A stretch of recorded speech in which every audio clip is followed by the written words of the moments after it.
Well, good morning. It's good to see you and to be gathered for worship today. We'd like to take a moment to lift up a couple of announcements.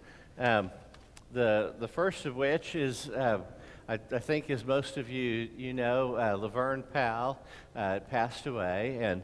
And two things. The family has set up a little station here in the chapel, if you'd like to come by to sign a book and condolence there, and that'll be set up and available. And then her memorial service will be Wednesday at 10 o'clock here in the sanctuary. And if you'd like at any time, you can come by and this after worship or during the week to sign the register in here and to just share your condolence. You're welcome to do so. Also, today at 2:30 will be Emily Cecil's bridal shower, and so we want to recognize that and invite everybody to come and be a part of it. And then, of course, the regular weekly activities that we have scheduled, we invite you to be a part of those. We have Bible studies and small groups through the week, and, of course, Sunday school on Sundays, and lots of ways to get involved in community and relationship with others. So we just lift up those opportunities to you.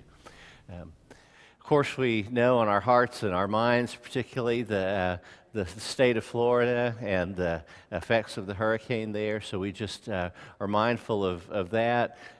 Again, as we expressed with related to the hurricane in Houston, that if you want to help out in the response to either of these, our United Methodist Commission on Relief is one that if you make a contribution to, 100% of the money you contribute goes directly to aid to those who are in need and the work that's there. The support structure, all of that is paid for by our church. It's part of our missional support. So we take care of all the administrative costs for that so that when we do a direct contribution for any particular disaster in the world, 100% of that is able to go to direct response and relief. And that's... It makes me feel good to know that and to know that we're able to provide it in that way. And if you would like to make a contribution in either of those places, just write in the memo, UMCOR, and then hurricane relief if you don't care which state it goes to, or the name of the hurricane if you want it directed to Houston or to Florida. Those are our announcements for the morning.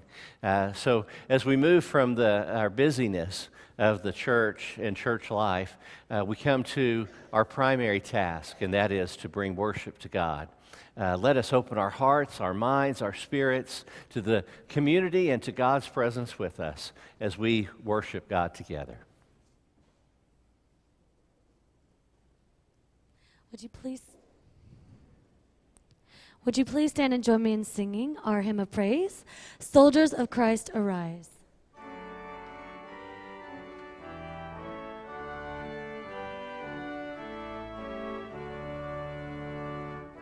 Soldiers of Christ arise and put your armor on, strong in the strength which God supplies through His eternal Son, strong in the Lord of hosts and in His mighty arm, who in the strength of Jesus trust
Let us join together in our call to worship.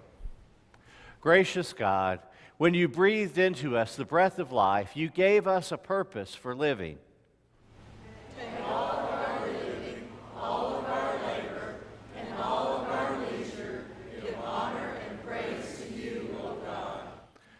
Through our work, you made us co-creators with you, allowing us to help bring your kingdom to the world in which we live.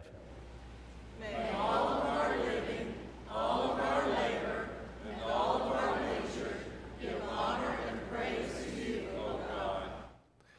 Whether we work at desks, in fields, or in the streets, there is dignity in what you call us to do. May all of our living, all of our labor, and all of our leisure give honor and praise to you, O God. Now, with that, let us join together in a time of greeting. Share a word of peace and love with your neighbor.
All right, as we're gathering back together, let's remain standing for our songs of praise and worship, starting with You Never Let Go.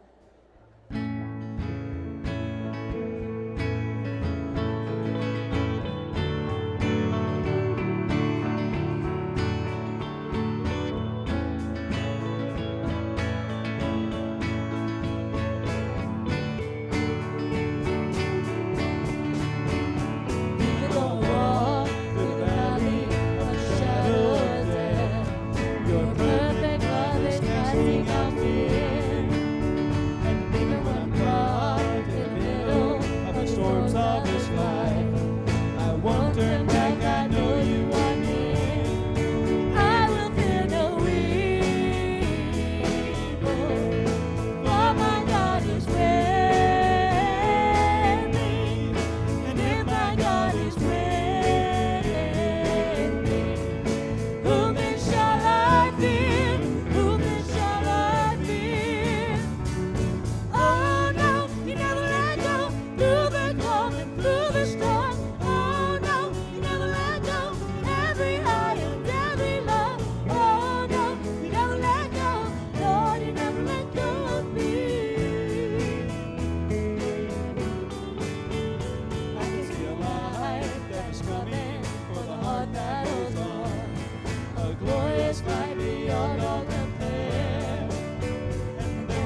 wonder beyond our galaxy.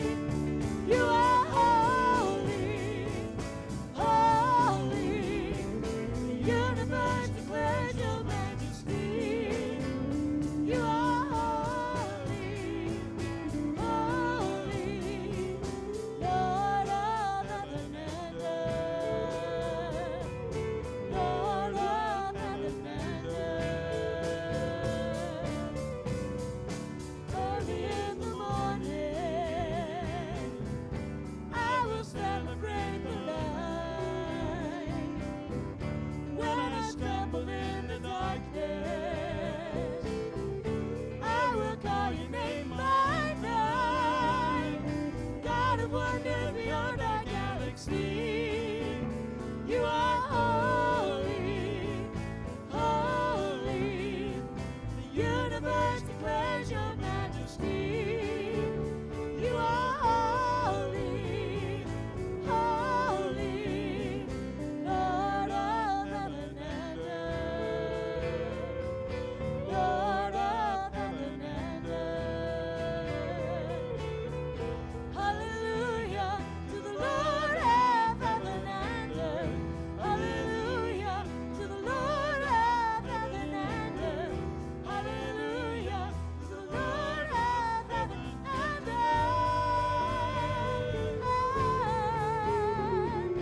God of wonder beyond our galaxy, you are holy, holy. Precious Lord, reveal your heart to me. Father, holy, holy. The universe declares your majesty. You are holy, holy. God of wonder beyond our galaxy. You are holy, holy. Precious Lord, reveal your heart to me. Father, holy, holy. God of wonder beyond our galaxy. You are holy, holy. The universe declares your majesty. You are holy, holy, Lord of heaven and earth, Lord of heaven and earth.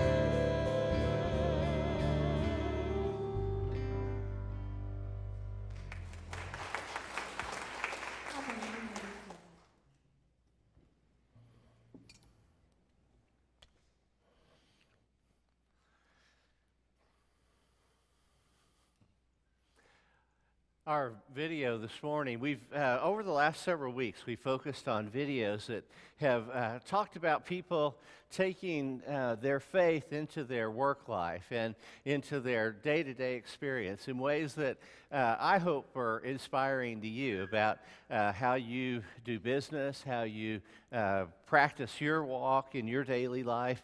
And this video today, we're kind of at the conclusion of a series that we're doing on that, and it's a little bit longer. I say that to let you know. I told them at breakfast, some of the guys sitting around the table, that I've made my sermon a little bit shorter too, and they laughed. They didn't think I could actually do that. So, but I'm going to try anyway to compensate for making the video a little longer and make the sermon just a little bit tighter and shorter today. But I think that it's worth it, because in this video you really see how a business, a family business, is striving to let their faith be integrated into their whole work experience. And I hope you find meaning in that. Correct Craft is an 87-year-old company in the marine business. The company was founded in 1925 by W.C. Maloon. We build the Nautique line of boats. It was built on a very strong faith culture. Through the efforts of many in the Maloon family, particularly Ralph Maloon, our current our chairman emeritus, who's 94 years old, still shows up for work every day. I don't know how much longer the Lord's going to allow me to walk in the door and be a part of it. I'm still able to win people to Christ, and why not? I mean, that's where my joy is. God made it very clear that it's our responsibility. You've not chosen me, but I have chosen you to go and bring forth fruit. So that's my job. The company really became well known for its faith culture during World War II. They were given a job to build a little over 400 boats in 30 days, and the federal government insisted that they work Sundays in order to build the boats. Well, we prayed about it, and they made it very clear there was going to have to be a miracle in order to accomplish that job. And Dad said, well, wait a minute, you told us there's going to have to be a miracle. And they said, yes, it's going to have to be a miracle. And I said, well, God's the only one who performs miracles, and that's why we're still going to serve the Lord on the Lord's Day. Similar contracts were given to 2 or 3 different organizations, and Correct Craft was the only one that fulfilled its obligation not working Sundays when the other companies did work Sundays and weren't able to fulfill its obligation. At that time, the company became very well known for its faith culture. The last few years, we think we've built on it even bigger than it had been in the past. We started a company-wide Bible study. We do that every Tuesday morning at 11:30, and we have many employees come and join us for that Bible study. We do community service. That's an important part of our faith culture, serving our community outside of our local community. We've traveled to Central America several times to build houses, work in orphanages. Took a group of employees last year to Africa, went to Ethiopia, had an amazing time serving there. It's really important to us at Correct Craft that not only do we live out our faith here in Orlando, but we use the opportunity to serve those less fortunate around the world. What's been really exciting for me is to see the number of people here, employees that through just the trips and having opportunity to work and help people, to see some of those people come to know the Lord. It was the first night, I believe, in Tijuana, Mexico, and we were in the middle of the worst slum that you could think of, with the worst smells around us that you could possibly imagine, and yet I knew that this was where I was supposed to be. So I said the prayer that night, and it's changed my life, that one night. One of the opportunities that our faith culture at Correct Craft gives us is the ability to interact with people who would never go in a church. And employees are a great example. Each year we have employees come to faith because of our culture here at Correct Craft. We have the ability to live in a manner in front of them and share our faith culture with them. We have a number of lives literally transformed here at Correct Craft because of our faith culture, and these are people who would never walk in the door of a church. To be honest, up until a few years ago, I didn't really do a whole lot of this stuff. I just started currently going on some of the mission trips and Bible study. I just started getting into the Bible study. And I would say as far as in my life, it's definitely changed me. It's changed my views on stuff and just how I am as a person. Sometimes we have to make decisions that impact people negatively. We believe that's part of being a good steward and operating our business well. It's not uncommon when we make a decision that impacts someone negatively that they'll throw out that we are a Christian company or that we have a faith culture. How could you make a decision that impacts us negatively? We're sensitive to that, but at the same time, we believe that operating a business well and being a good steward of our business is entirely consistent with our faith culture. We want people to know who we are by how we conduct ourselves and how we live our lives and how we operate in the marketplace. It's very important to us that our advertisements, our social media, each of the ways that we promote our product and our brand is consistent with our faith culture. Sometimes that means our ads may look a little different, may look a little more conservative than some of our competitors' ads, but it's important to us that they be a reflection of who we are. One thing that we always get discussions about is the pictures in our boats. We have people dressed in either one-piece bathing suits or in tank tops, clothes, normal things that they wear. It's somewhat a perception in the marketplace that we're not cutting edge or edgy, but it's just a commitment that we've made to the way we advertise our product and we portray our product. They truly do have a different stance in the world of wakeboarding. And I remember being at events where they wouldn't have the alcohol sponsors, or you see them take different steps that other companies won't do. And what's cool is to see that kind of pour out into the wakeboard community. They are known as the high-end boat. And so everybody kind of aspires to own an Nautique. They hold their value. You know when you get it, you're getting a quality product, and everybody, you know, under the roof, whether Christian or non-Christian, knows that that's what the goal of this company is not just to go and build boats, but to do it for God's glory.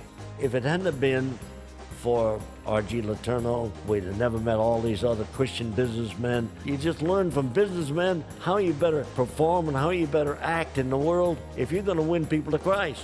How can we be a good witness for the Lord if we're not successful in the business? We can't just say, well, hey, we're Christians, but we don't make any money and we don't serve any Christian purposes. We don't do this, we don't do that. That's not the way it is.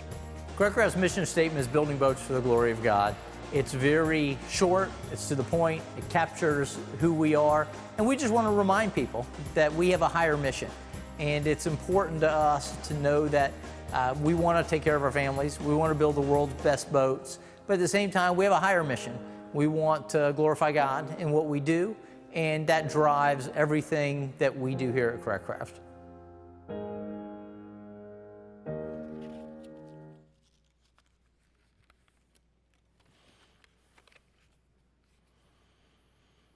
We come now to join in our time of prayer. We'd like to hold those who we have on our prayer concern list on the bulletin in our prayers at this time.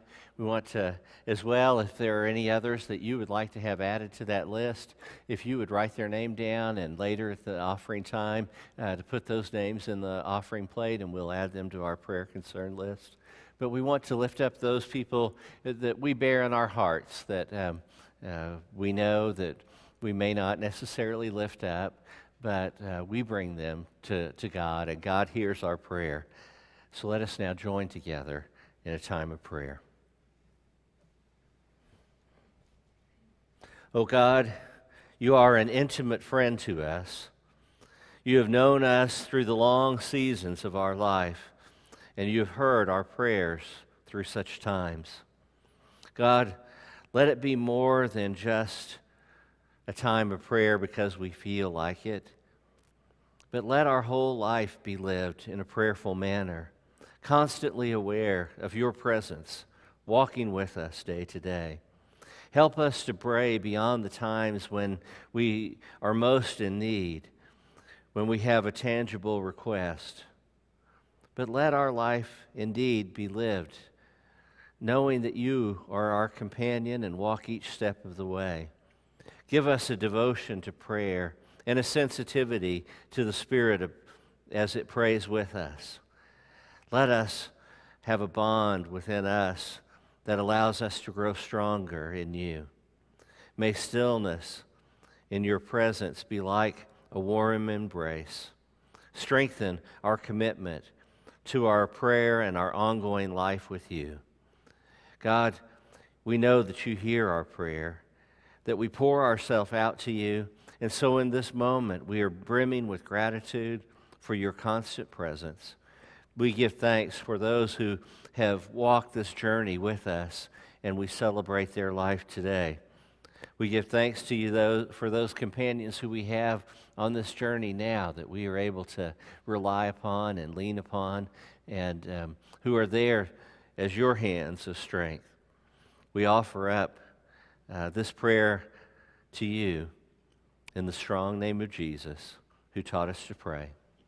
Our Father, who art in heaven, hallowed be thy name. Thy kingdom come, thy will be done, on earth as it is in heaven. Give us this day our daily bread, and forgive us our trespasses, as we forgive those who trespass against us. And lead us not into temptation, but deliver us from evil. For thine is the kingdom, and the power, and the glory forever. Amen. Our scripture lesson this morning comes to us from Paul's letter to the Church of Rome, otherwise known as Romans, chapter 13, beginning at verse 8. Listen for God's word for you. Owe no one anything except to love one another, For the one who loves another has fulfilled the law. The commandments, you shall not commit adultery, you shall not murder, you shall not steal, you shall not covet, or any of the commandments, are summed up in these words, to love your neighbor as yourself. Love does no wrong to the neighbor. Therefore, love is the fulfillment of the law. Besides this, you know what time it is, how it is now the morning, how is now the moment for you to wake from sleep. For salvation is nearer to us now than when we became believers. For the night is far gone and the day is near. Let us then lay aside the works of darkness and put on the armor of light. Let us live honorably as in the day, and not in reveling and drunkenness, not in debauchery or lasciviousness, not in quarreling and jealousy. Instead, put on the Lord Jesus Christ and make no provision for the flesh to gratify its desires. This is the word of God for the people of God. Thanks be to God.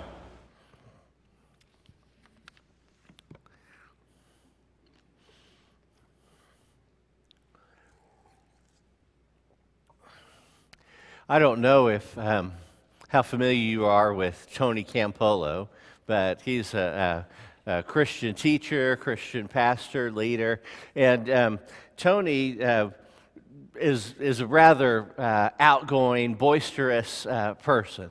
He can come across, if you're personally with him, which I've met him a couple of times, a bit overbearing. But he has an excitement and a fullness of knowing God's presence in his life that it just brings to bear to everything. And he was talking about how one time about when he was in a class in college about world religions. And in the class, they had a visitor who was to come talk about Buddhism. And was a Buddhist monk or leader within the temple that was there in their community. And as he came, he started his talk by saying, "You Christians have everything backwards." He said, "When you learned that prayer as a child, if I should die before I wake, you've learned it wrong. You should be teaching your children, if I should wake before I die. If I should wake before I die." That wouldn't be a truth simply to Buddhism. That would be a truth to Christianity as well. That's what Paul tells us in our letter today. He said, it is time to wake from your sleep, to wake from your drowsiness, because the night is over and the day has come, and salvation is nearer than you could ever imagine. It is here. How long have you lived? Have you ever thought about that? It's a different question than how long has blood been pumping through my body, but how long have we really lived, been awake to life, and living life fully? I know you can't live in a heightened state of awareness in every moment. There are moments that are not that way. Sometimes we're just getting through. But the truth is, we can get into a place where we're just getting through to where we really are not living much. There's not a lot of vigor and life in what we're doing. If I should wake before I die. Isn't that the prayer we should have? To be awake to life, to be awake fully into the moment, into the present, to let God be fully with us as we are living. Then, death, living or dying, we are in Christ. We live in the fullness of that presence. We don't want it to come any quicker than it's time, but whether we live or we die, we are Christ, and we live a life full in Him. I want to make sure that I live my life that way. I just as easily as anybody, I can fall into I don't want to go do anything. Let's just, we'll just stay at home tonight, or, let's just make it, as easy as could be. But there's a place that we get called to do and to be more, I was sharing with some folks yesterday. One of the things that's hardest for me as a pastor, there are lots of pastoral tasks to do. Some I always do with enthusiasm, and it's no big deal to do. But one of the ones that's hardest for me to do, and maybe you've felt this at times in your life, is visiting the nursing home. It's hard sometimes. It's hard because maybe because we experience our own mortality a bit. We begin to think about that, or about maybe someone we know that we know there and love there, and to see their suffering in some cases. It can be hard. It can be hard for us.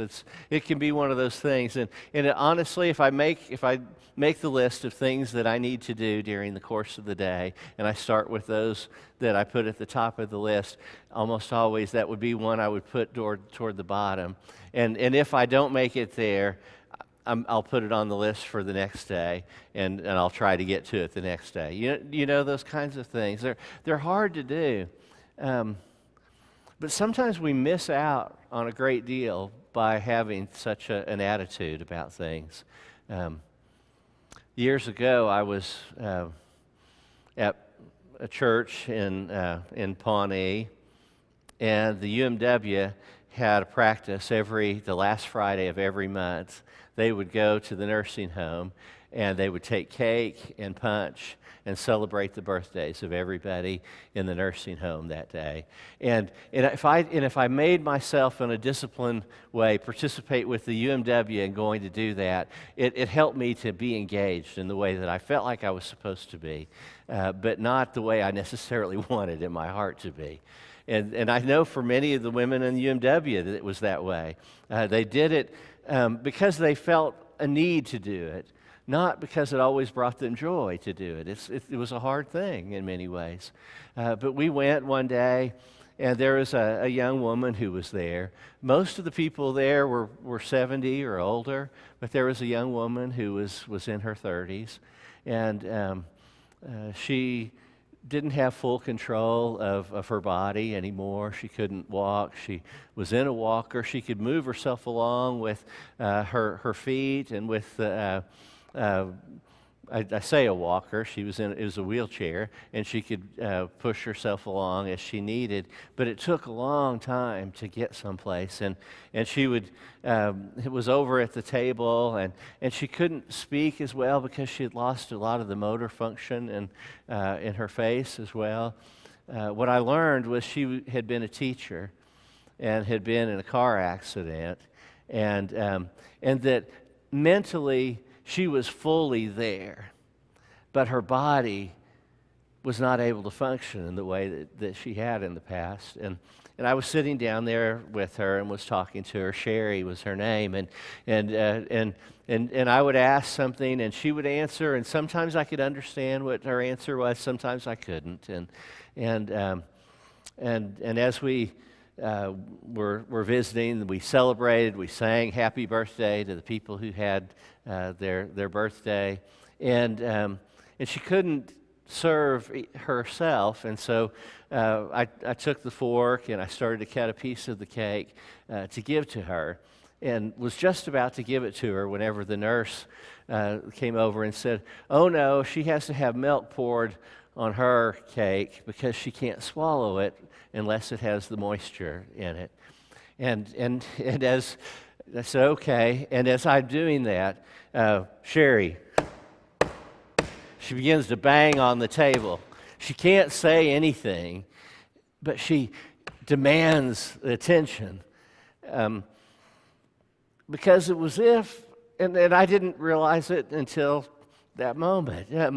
It was as if I was there as a young man, talking to her as a young woman, and almost a bit of her life she had back for a moment. Does that make sense? You know, what I found out later, she'd been married. Her husband would come to visit, but he had gotten worn down by it and no longer would come. And so there was never a younger person who she sat down with to even talk or anything. And in that moment, it felt like she had a bit of her life back. And then the nurse was taking it away.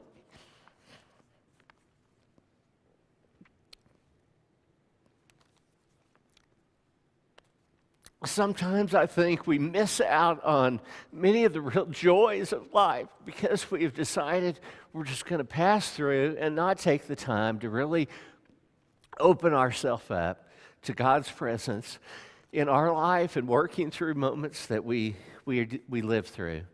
And in that moment, even after, and I didn't want her to choke, and so we went ahead, we had the cake, and I would take the cup of punch and hold up for her to drink, and we had that time together, and then after serving her, I had my own cake and punch, and you know what was amazing?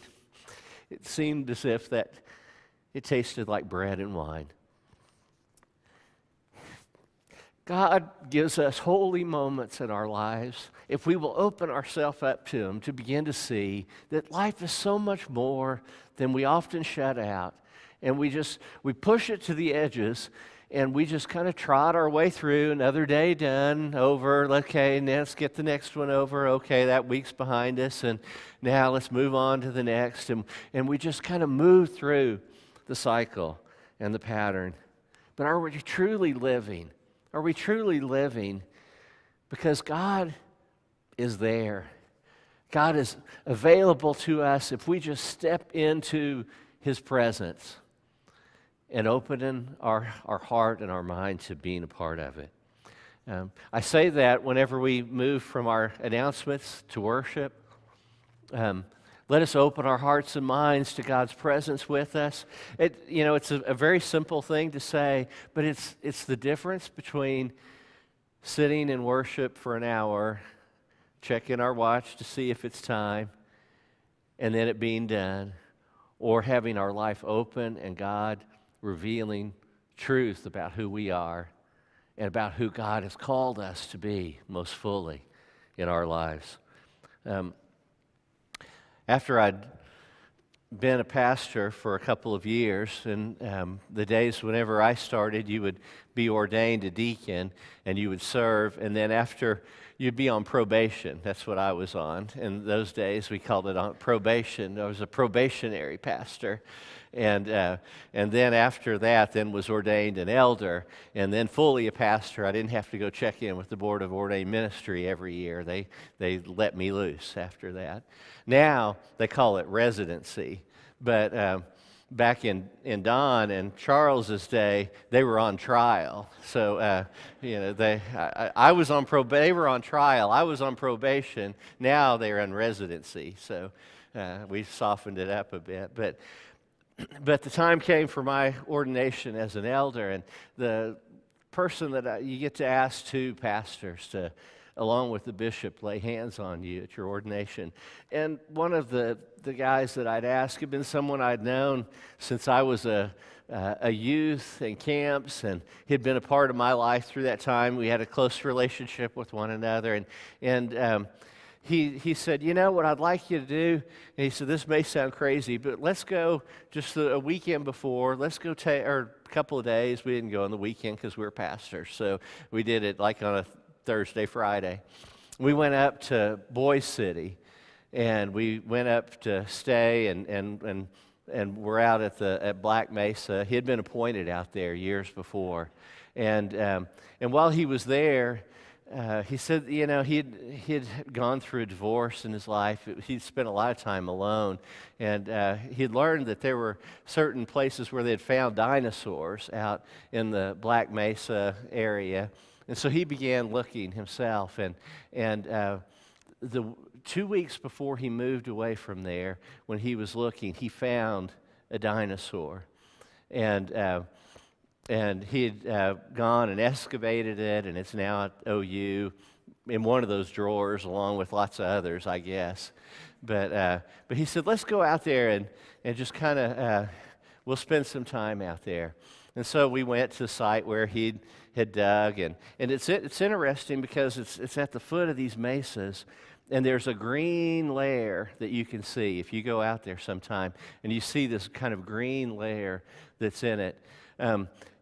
People in the area, they come and they'll bring their bulldozers and they'll just kind of dig into there, put it in the truck, and then they'll spread it for their driveways because it makes a great, gravelly kind of base for driveways. But it also happens to have the bones of lots of dinosaurs in it.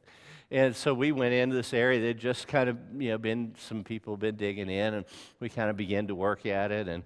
And as we were going along there, began to see these flecks of white.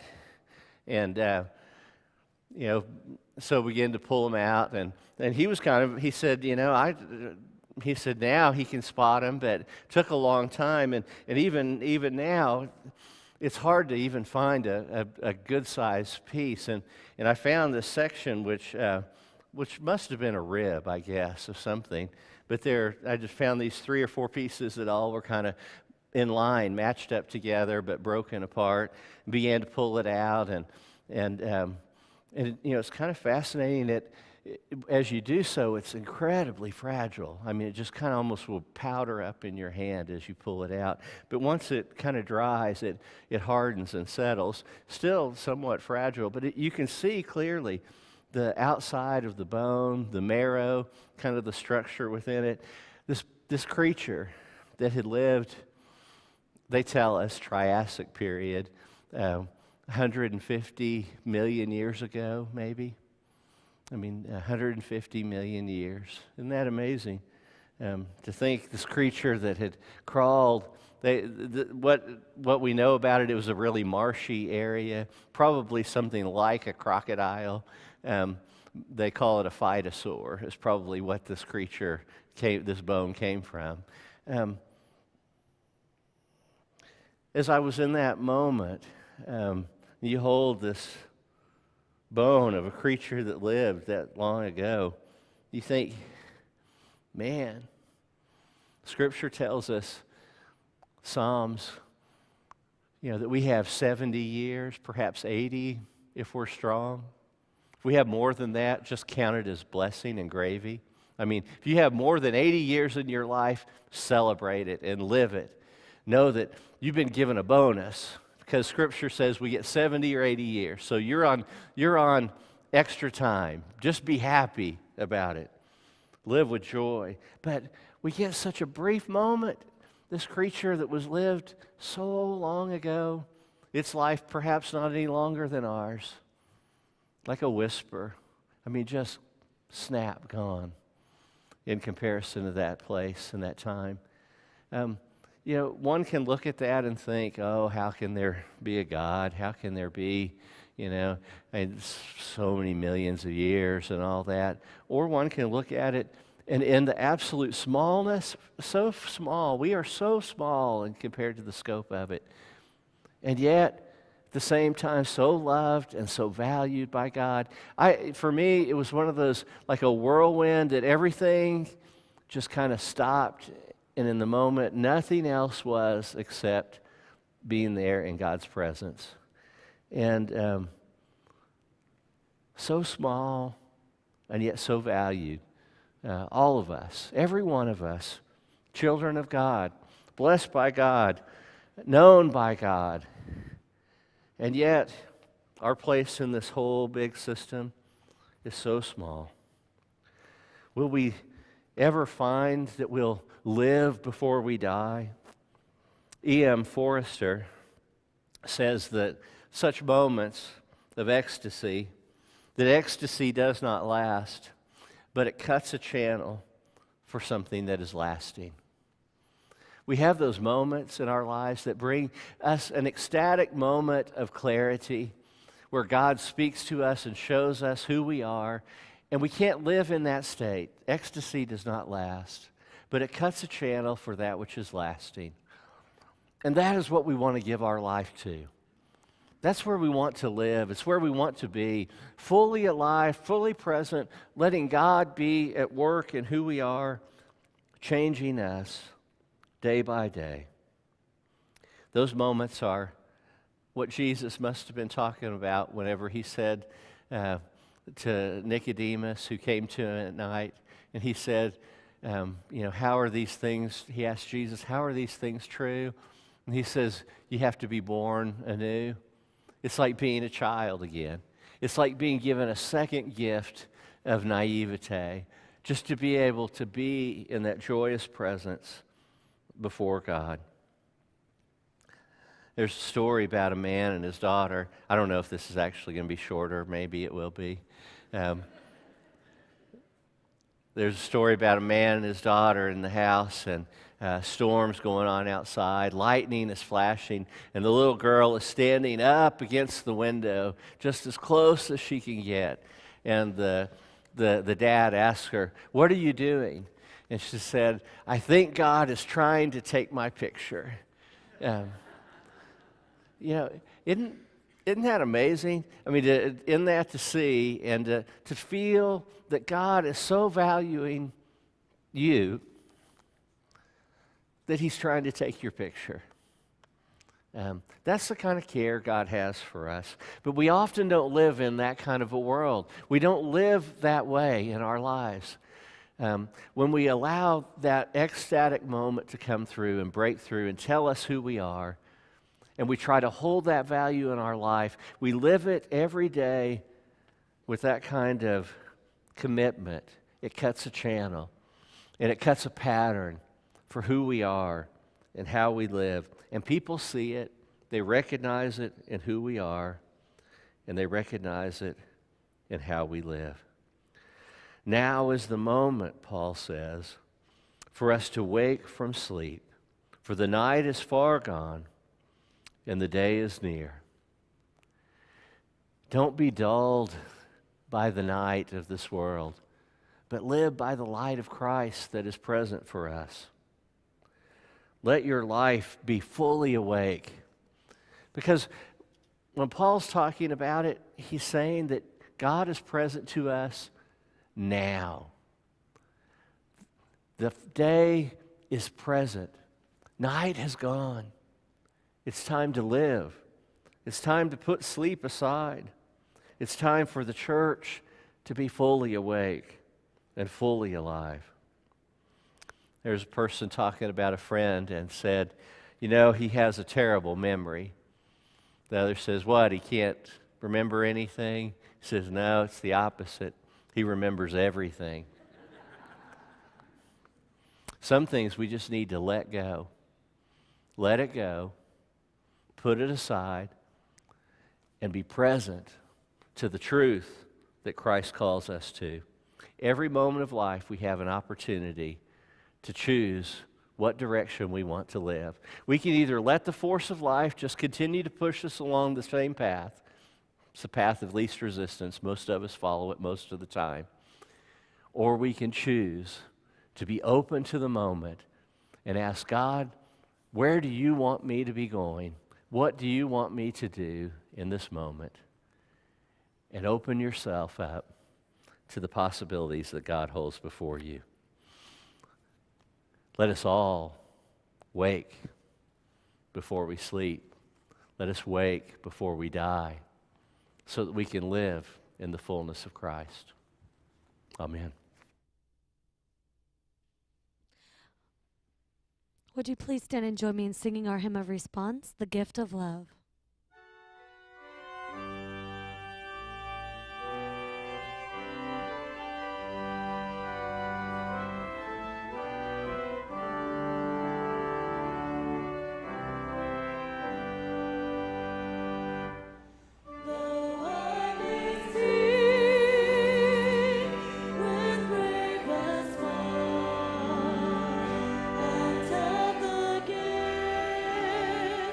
To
You may be seated.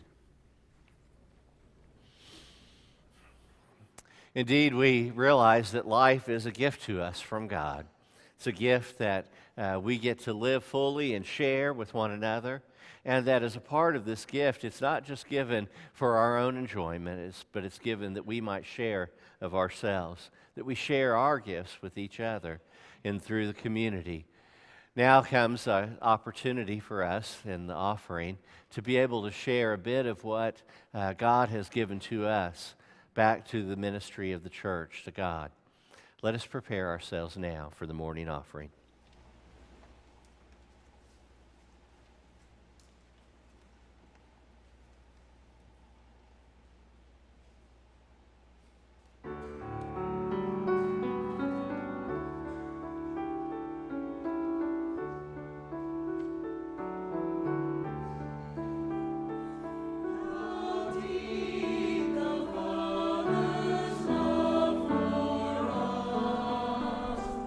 How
As we remain standing, let us join together in our affirmation of faith, the Apostles' Creed.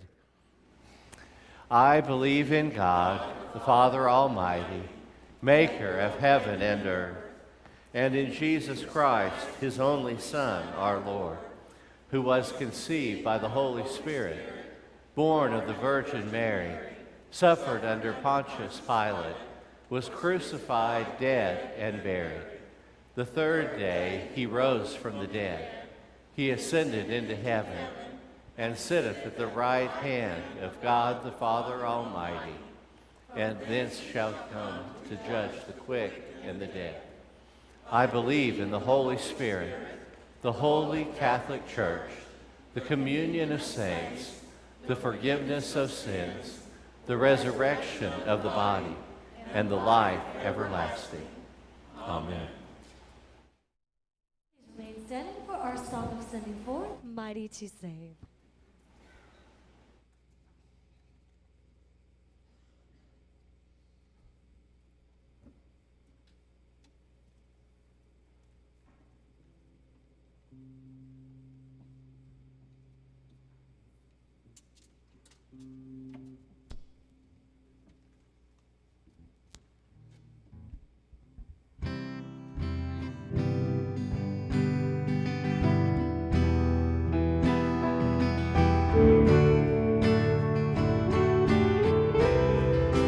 Everyone needs compassion, love that's never failing.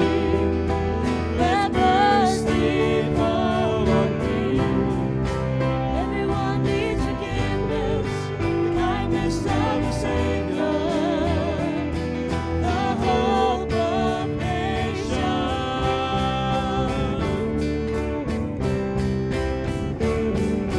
Savior, He can move the mountains.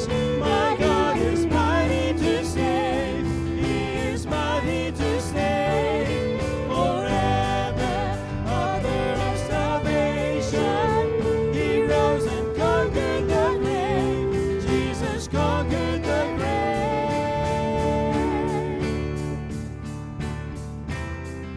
So take me as you find me, all my fears and failures.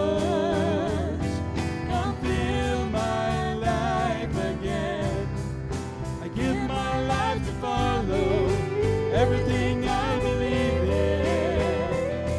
Now I surrender. I surrender.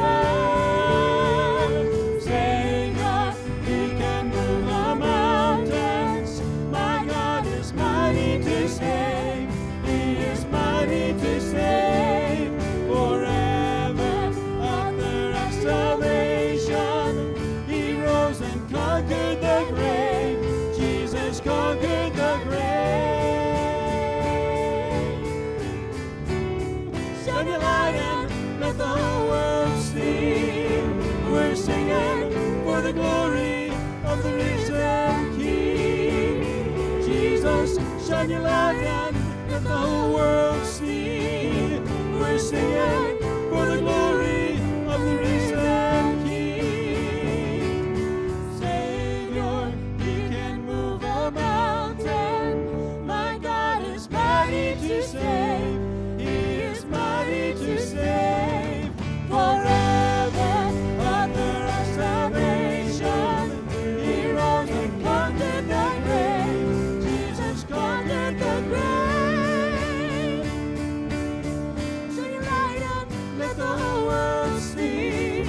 We're singing for the glory of the risen King. Jesus, shine your light and let the whole world see. We're singing for the glory of the risen King. Jesus, shine your light and let the whole world see. We're singing for the glory of the risen King. Jesus, shine your light and let the whole world see. We're singing for the glory of the risen King.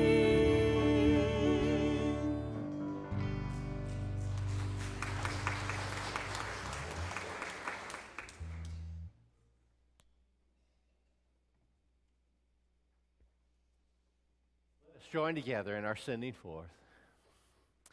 We have been nourished for our journey. In the presence of the living God. We have taken on the cross of Christ.